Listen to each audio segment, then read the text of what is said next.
사람들은 정말 참 많은 것들을 이제 복이라고 생각을 하고 그렇게 살아갑니다.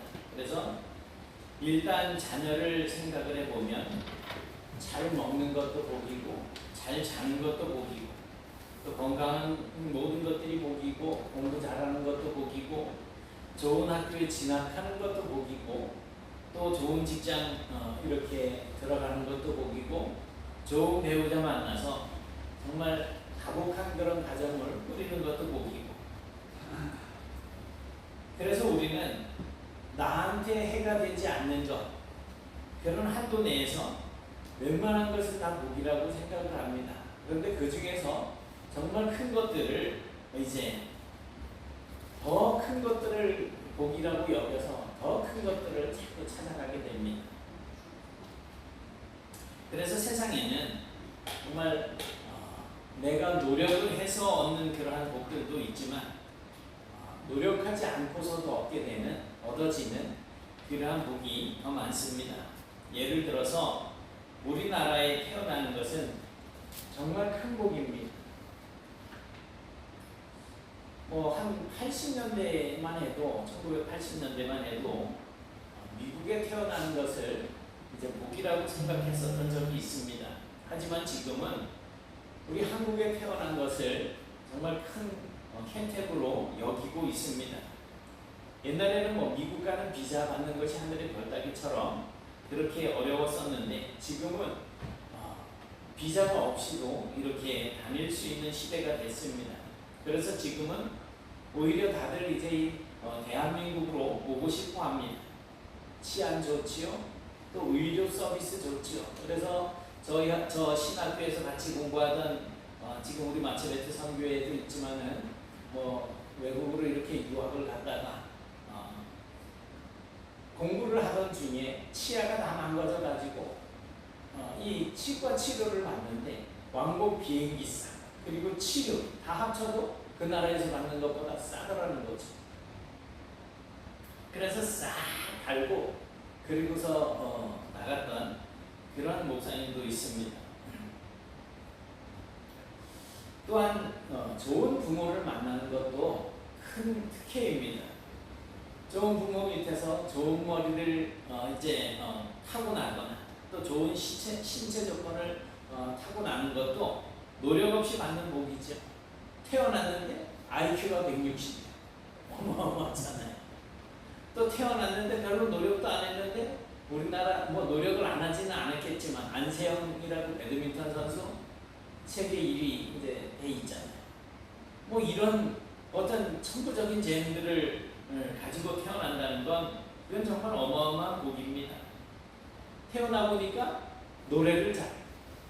또 태어나 보니까 그림을 잘 그려. 그래서 노력과 관계없이 천부적인 재능을 가지고 있는 거 이거 정말 큰 복입니다.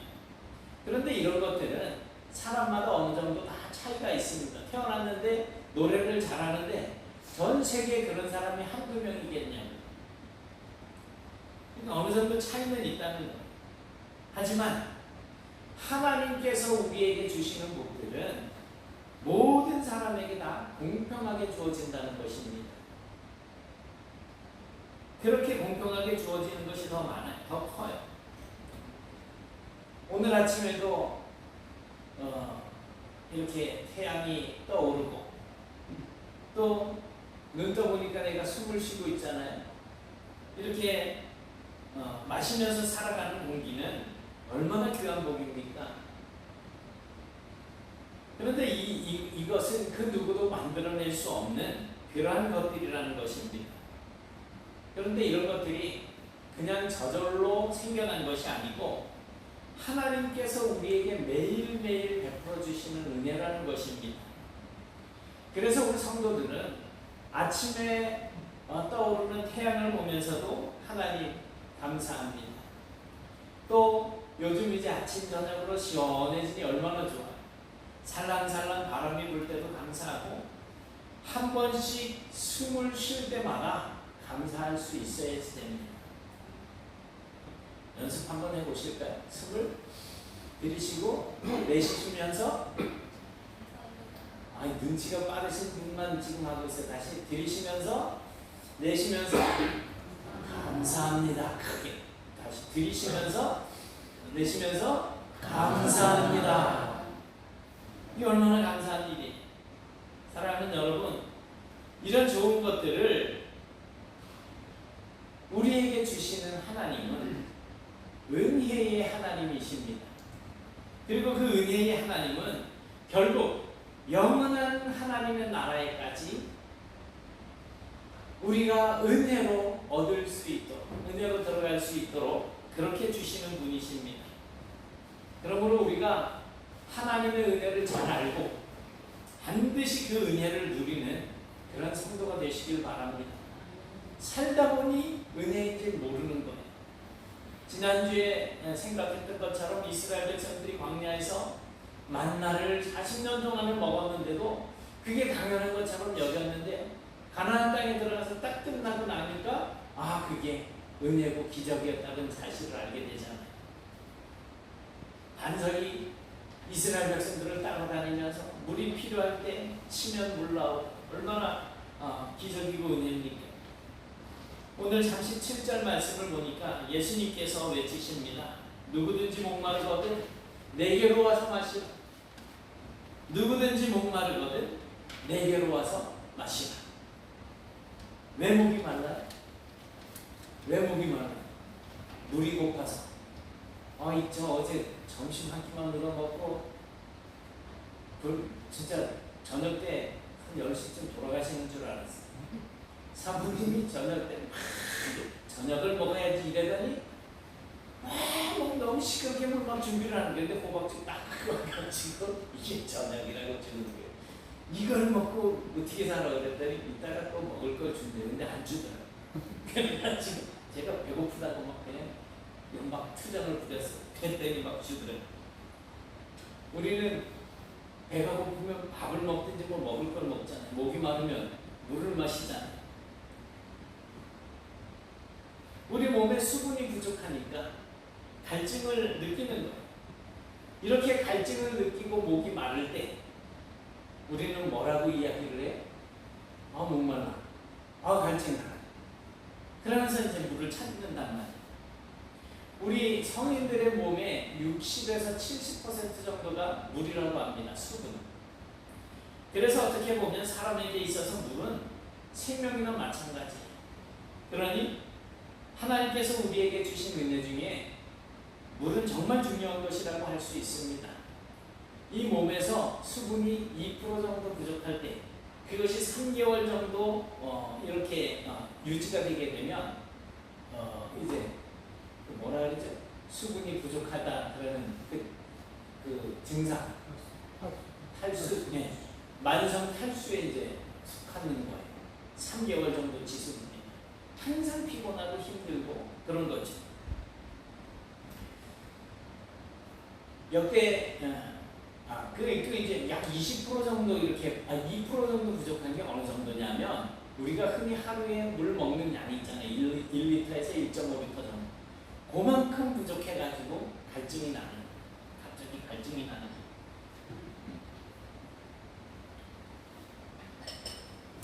역대 4대 문명의 발상지가 있죠.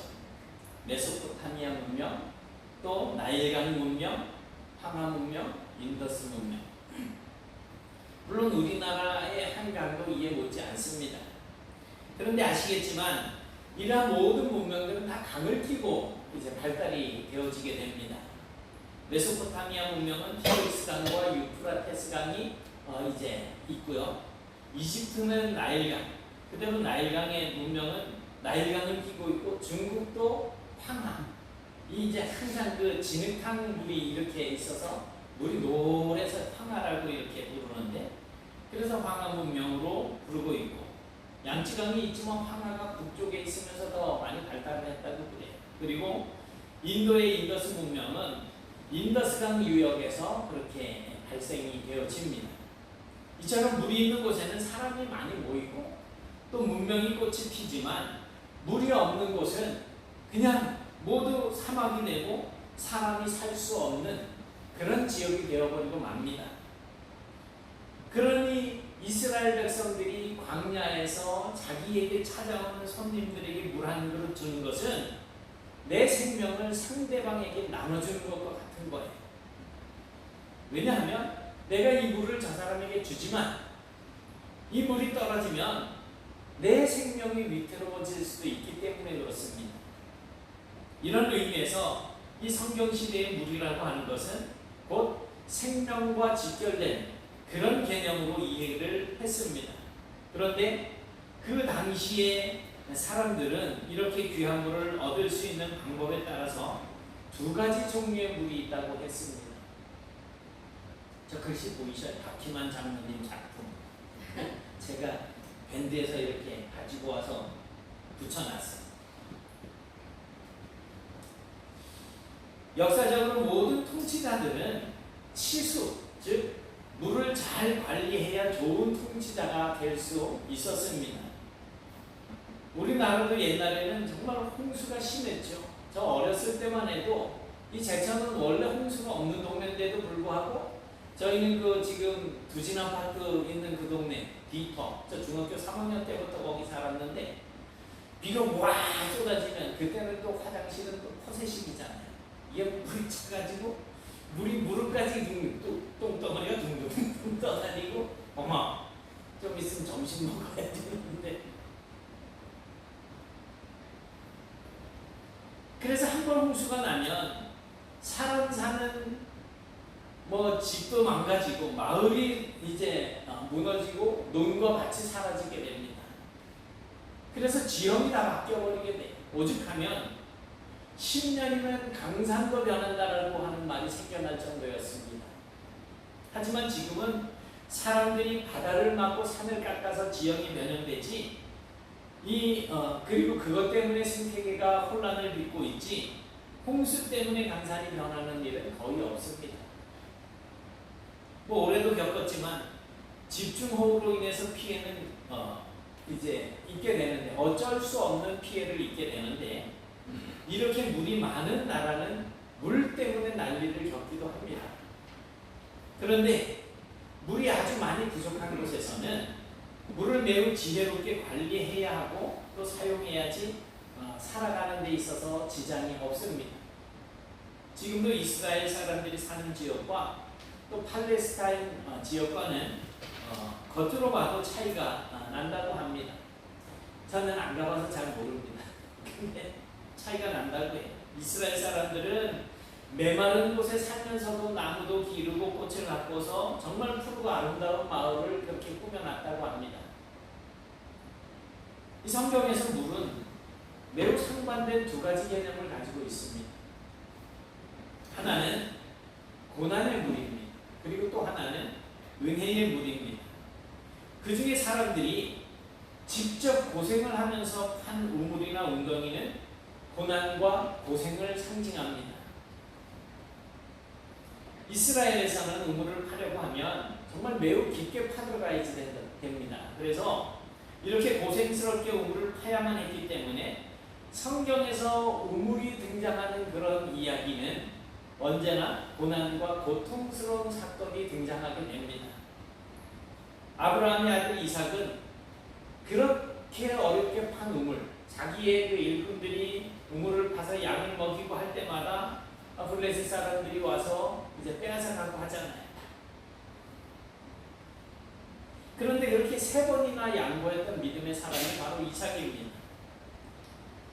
우리가 잘 아는 요셉, 이 요셉은 형들에 의해서 이제 미디안의 상인들에 의해 팔려서 애굽으로까지 이렇게 노예로 팔려가게 되는데 이 요셉을 잡아서 가둔 구덩이가 바로 물을 모으려고 파놓았던 웅덩이인데 이 웅덩이에서부터 요셉의 불행이 시작이 되어지잖아요.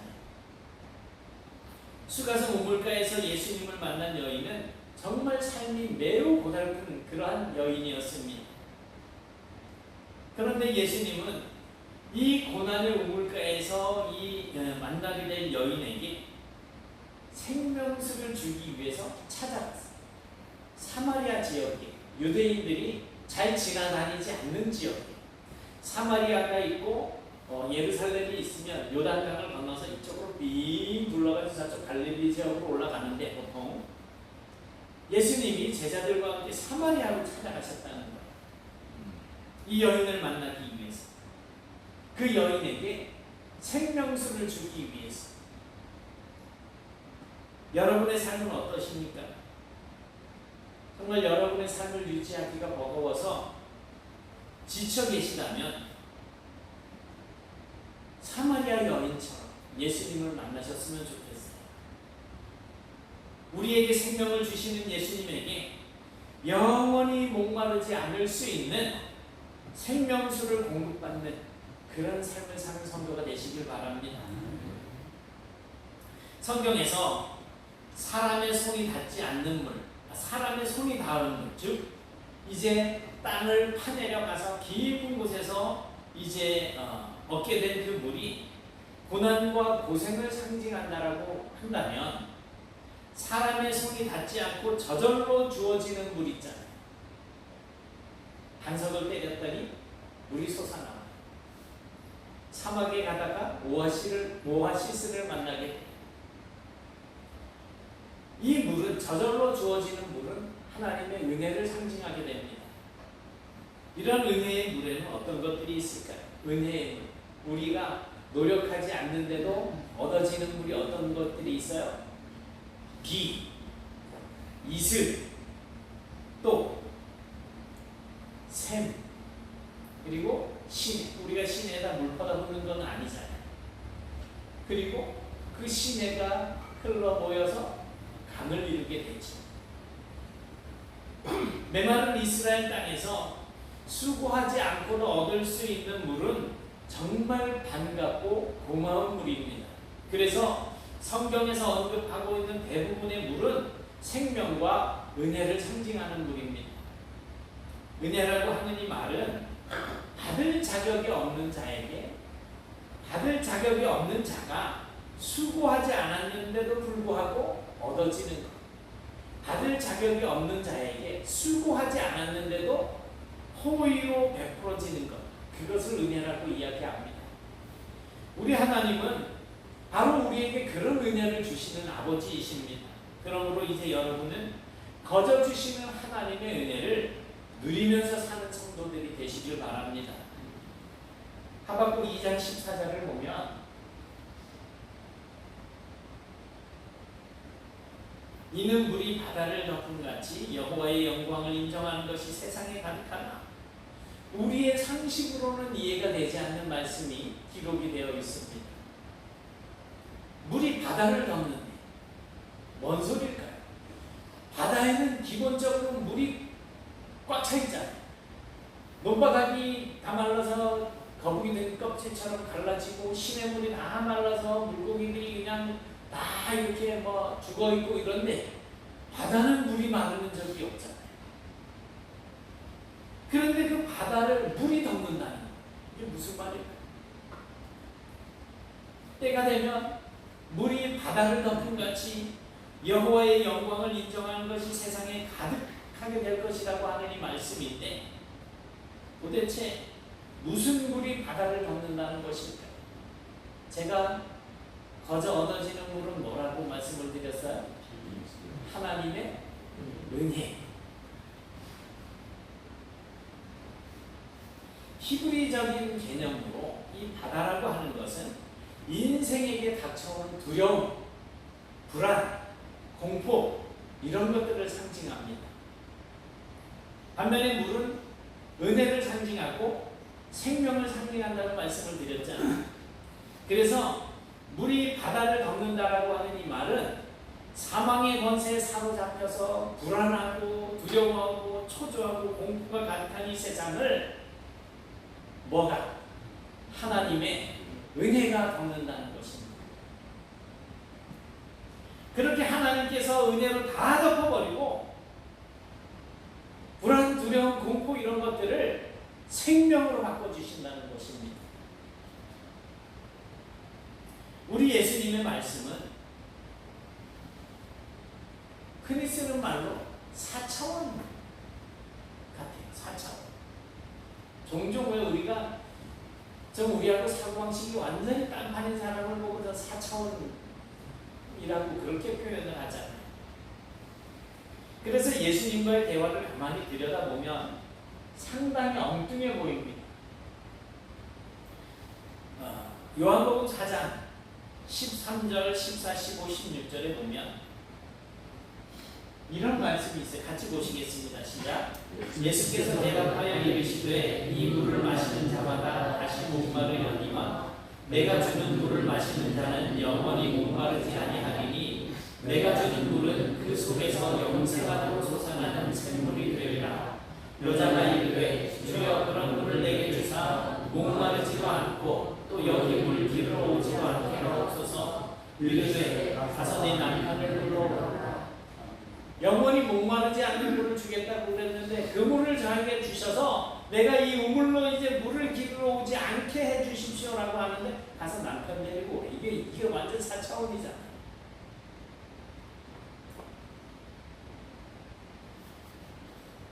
아까도 잠깐 말씀드렸지만 사마리아에 있는 수가성 여인을 예수님께서 만나서 영원히 목마르지 않은 생수를 너에게 주겠다. 너에게 물을 구하는 자가 누구인지 알았으면 네가 나에게 오히려 구했을 것이다. 이렇게 말씀을 하시면서 그 여인이 그 물을 달라고 하니까 갑자기 뜬금없이 가서 남편을 데리고 오라는 거예요.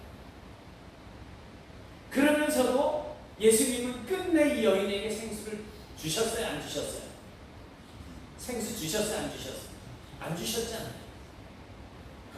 그런데 재미있는 거는 이 여인이 조금만 전에만 해도 예수님이 주시겠다고 하신 그 약속하신 영원히 목마르지 않고 그 속에서 영생하도록 솟아나는 샘물이 되리라고 하신 그 물을 달라고 보채지 않는다는 것입니다. 다 약속하셨으니까 주세요라고 요구하지 않는 거예요. 왜 그 물을 달라고 하지 않았을까요? 왜 그랬을까요? 여인에게는 이미 그 필요가 채워졌기 때문입니다. 예수님께서 말씀하셨다는 그 생수, 다시는 목마르지 않고 그래서 이곳에 물을 기르러 오지 않아도 될 그 물을 달라고 했던 그녀에게 이미 그 생수가 주어졌다는 것입니다. 오늘 읽은 본문에도 예수님께서 생수를 주시겠다라고 하는 말씀을 하십니다. 다시 한번 보실까요? 시작. 명절 끝날 큰 날에 예수께서 서서 외쳐 이르시되 누구든지 목마르거든 내게로 와서 마시라. 나를 믿는 자는 성경의 이름과 같이 그 배에서 생수의 강이 흘러나오리라. 아멘. 여기서 명절이라고 명절 끝날이라고 하는 것은 초막절의 마지막 날입니다.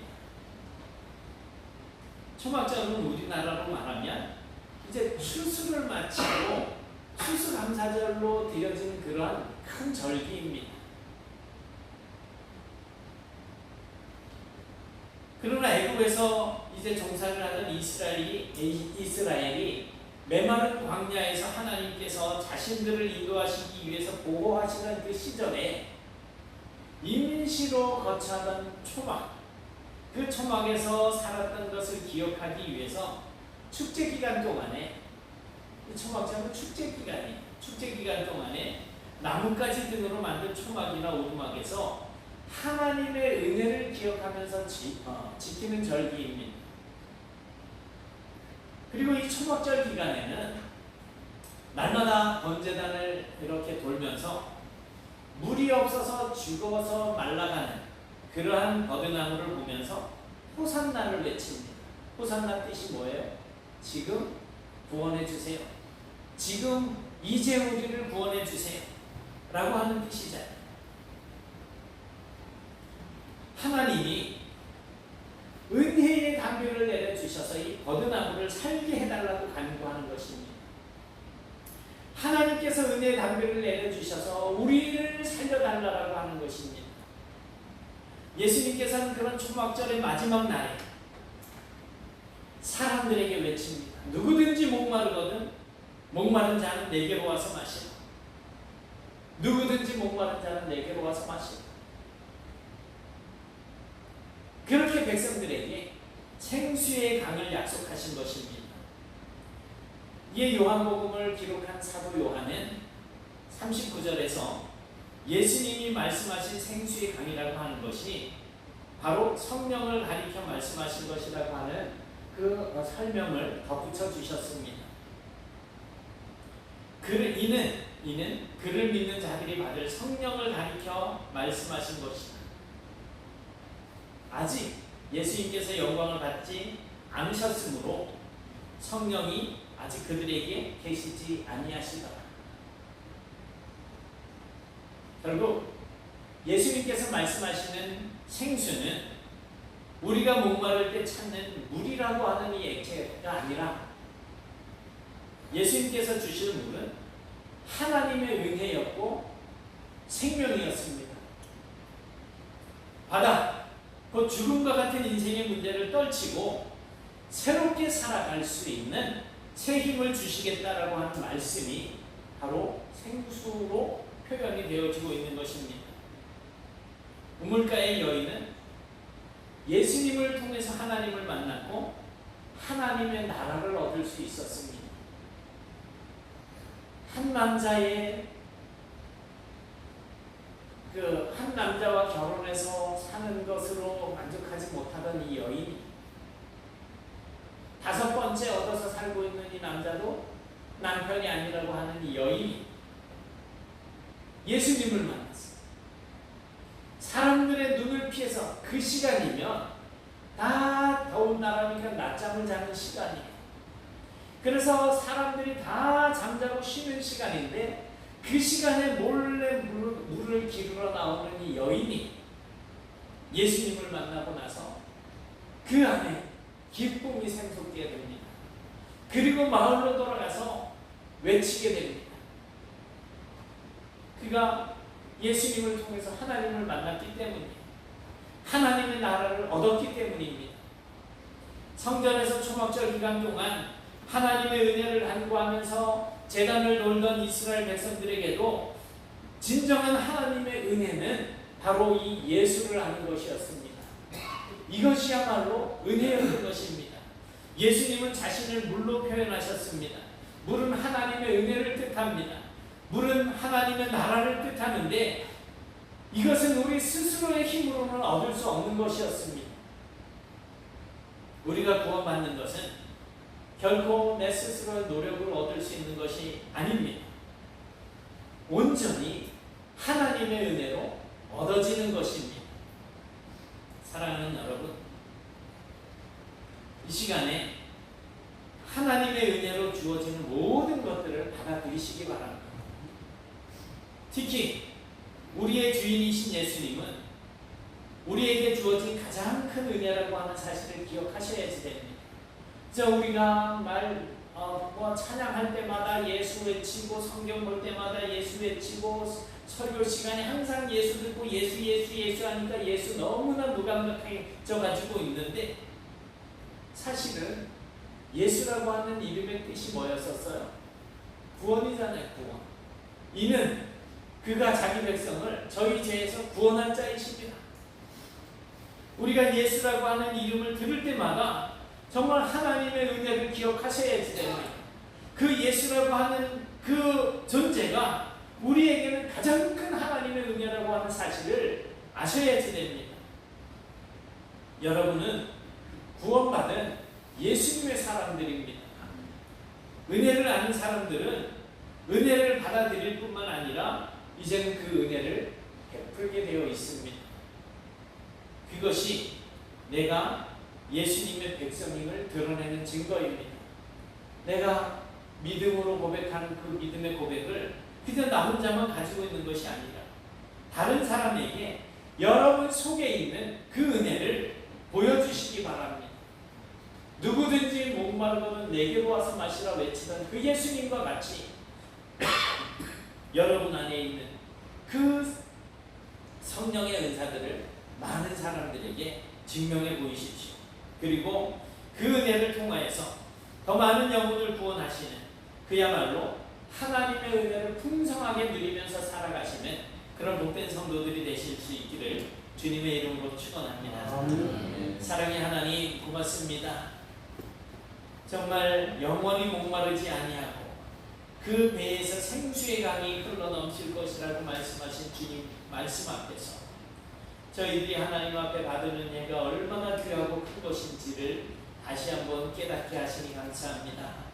이제 저희들 그저 타성에 젖어서 교회 왔다 갔다 하는 정도로 끝나는 것이 아니고 입술로만 하나님의 은혜를 고백하는 것이 아니고 우리의 생활 속에서 실천되어질 수 있도록 인도하여 주옵소서. 내 안에 거하시는 성령께서 이제 우리의 입술을 통하여서 우리의 손과 발을 통하여서 우리의 눈을 통하여서 표정을 통하여서 행실을 통하여서 정말 흘러나오는 하나님의 은혜가 주변 사람들에게 흘러넘치는 그런 삶을 살아갈 수 있도록 저희들을 붙잡아 주시고 그런 저희들을 통하여서 하나님의 뜻이 이 땅 위에 이루어지며 주님의 놀라우신 이름이 온 세상 만방에 떨쳐질 수 있도록 저희들을 사용하여 주옵소서.